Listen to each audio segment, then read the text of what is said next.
Hey Authentic Praisers, I am back with another video. Make sure you like and share. Alright, before I start on this segment, I want to make a shout out to James Demery. James made me this shirt. It says, I owe God. I finally get to wear it because you know how the pandemic is. Hey, we're not going nowhere, so I got to wear it. So shout out to James. If you want your shirt made, make sure you go to him. He got a Facebook, he got a Instagram, James Demery.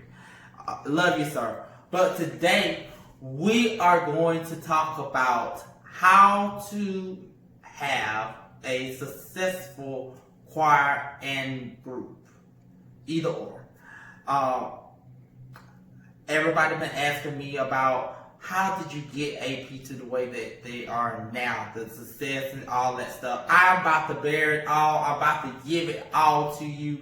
So take out your notepads, your pens, whatever. Let's get started. So the first thing I did was pray. As you know, you heard my story. A person came to me about doing the group. I prayed. God confirmed it. And that's what happened. And here we are now. But you got to pray. You got to have a prayer life, and you got to have vision. Write the vision, make it plain. I always speak that. Do that first.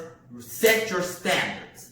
So however your standard is of what God's shown you, have it set before you even recruit your first member.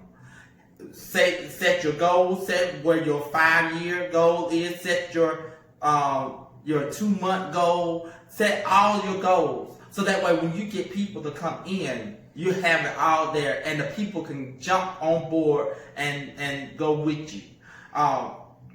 Next thing, recruit like-minded people. Recruit ministry-minded people. Make sure that they can sing.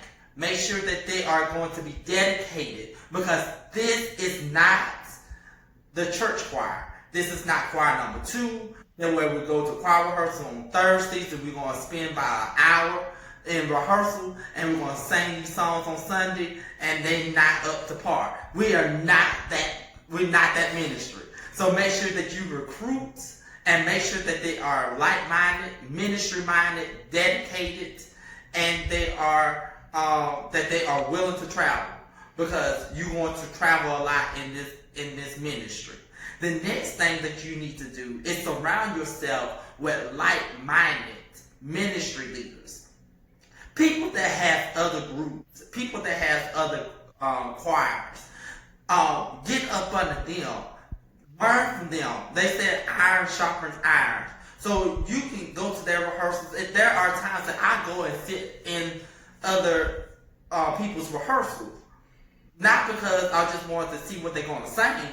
I sit in those rehearsals to learn how they operate in rehearsal, and I can take that back into my group and make it my own, Steverize it, and go forth. So if you sit in those rehearsals, take notes. Take notes of what they're doing, how they conducting themselves, how they teaching parts, how the people are reacting to what they get. That all plays out into your ministry, and that way you can do what you need to do. Alright? So surround yourself with like-minded ministry leaders. The next thing to do is practice. Practice.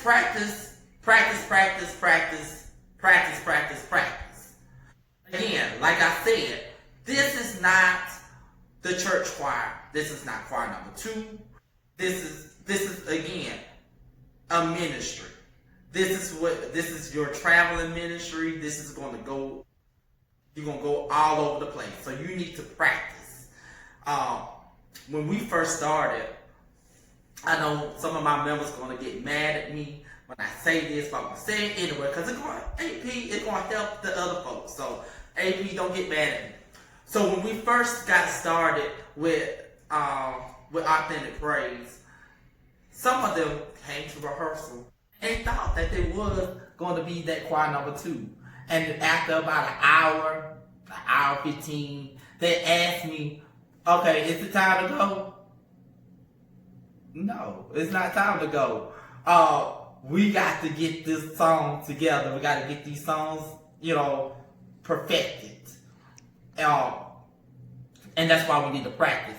AP knows that a good rehearsal is 3 hours.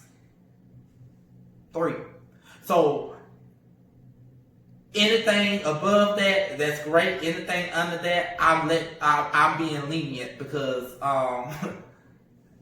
we all got what we need to have. But 3 hours minimal, because I got to make sure I dissect the song. I got to make sure that the dynamics are on point. I got to make sure all of that stuff is together. So that way when we go out and present ourselves, that everything is together. Again, if you're trying to get into this ministry, into this industry, it is a cutthroat industry. Just to let you know, just because we love Jesus, we want to have the best. We don't want to be sounding like sounding brass and tinkling cymbals, but we want to sound like the angels. So that way we can go off and go forth and minister instead of being talked about. So practice. The last thing is that go and build your fan base. Your fan base is going to help you get to the next level in Christ and the next dimension in Christ. So go to those small churches, go to the big churches, go to the medium-sized churches. You are not going to come out the gate and go to New Birth or to TD Jakes. Know that already. You're going to go to Tabernacle of the Tree, and it's only have 2 members there. So, you need to just start, despite not small beginnings. Go to that church, sing like it's 15,000. Go to every church that you know, every church that you can think of. So that way, the people will know who you are, and you can start building a name for yourself. So again, go and travel. And if your people don't want to travel with you, you need to find you some more people that will be able to go out and travel. I always tell AP, in order for you to be a part of AP, you got to be 90% at engagements. 90%. I need 90% of my members to be at every engagement that we have.